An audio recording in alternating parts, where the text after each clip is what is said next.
La vraie religion, elle est scientifique, elle est artistique.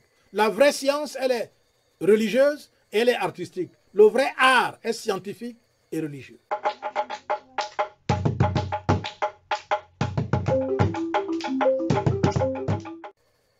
Quand vous lisez la Bible, vous lisez le Coran, vous lisez la Bhagavad Gita, vous lisez l'évangile de... Mais tout ça, c'est la science. La science a des niveaux incroyables. La science même où on voit des événements qui vont se dérouler dans 2000 ans. On les voit et on vous en parle. Avec une exactitude incroyable. Il y a une science qui dépasse celle-là. Même les meilleures projections, les plus généreuses de la science actuelle, n'arrivent pas à faire des prévisions sur 300 ans, sur 200 ans. Mais dans ces livres sacrés, vous voyez comment, dans ces livres saints, comment est-ce que la science vous permet de voir, c'est-à-dire, il y a 2000 ans, il y a 4000 ans, il y a 6000 ans. On vous dit ce qui va se passer en 2040, 2020, depuis 6000 ans. Comment nos ancêtres égyptiens ont fait pour graver ce qui se trouve à travers la pierre dans les pyramides. Mais c'était la science. Pourquoi les gens aujourd'hui veulent faire comme si la religion est une affaire seulement de foi? Non. Ou de croyance? Non. La vraie religion, elle est scientifique. Elle allie tout.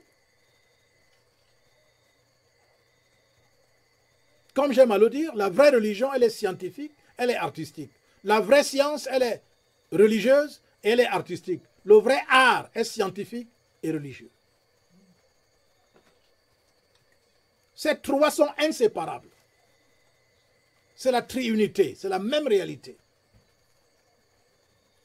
C'est ce qui ressort dans la triade depuis l'origine.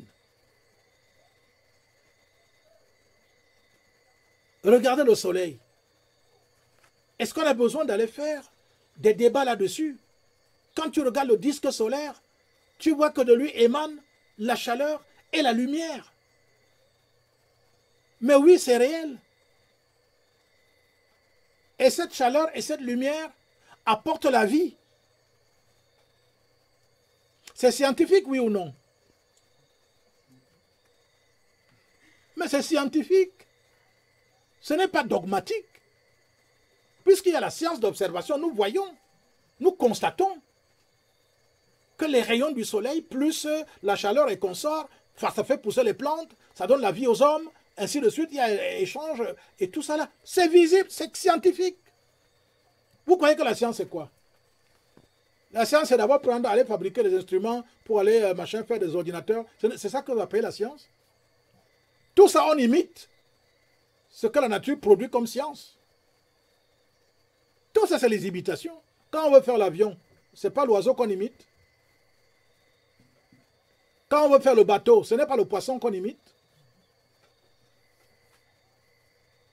Qu'est-ce qu'on fait de si extraordinaire?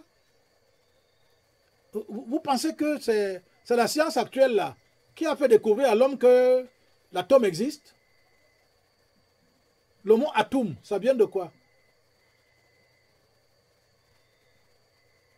Est-ce que c'est les Blancs c'est les gens d'ici, d'hier là, qui ont découvert l'atome? Dans les mystères, dans les livres sacrés, quand on parle du germe, on parle de quoi? Le germe, c'est quoi? Est-ce que c'est la science qui a découvert qu'il existe un noyau?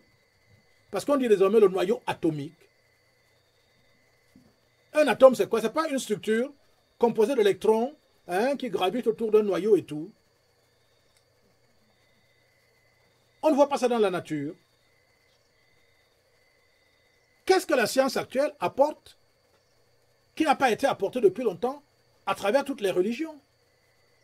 Regardez la numérologie, regardez les mathématiques, regardez la géométrie, regardez tout ce qu'il y a dans les livres saints.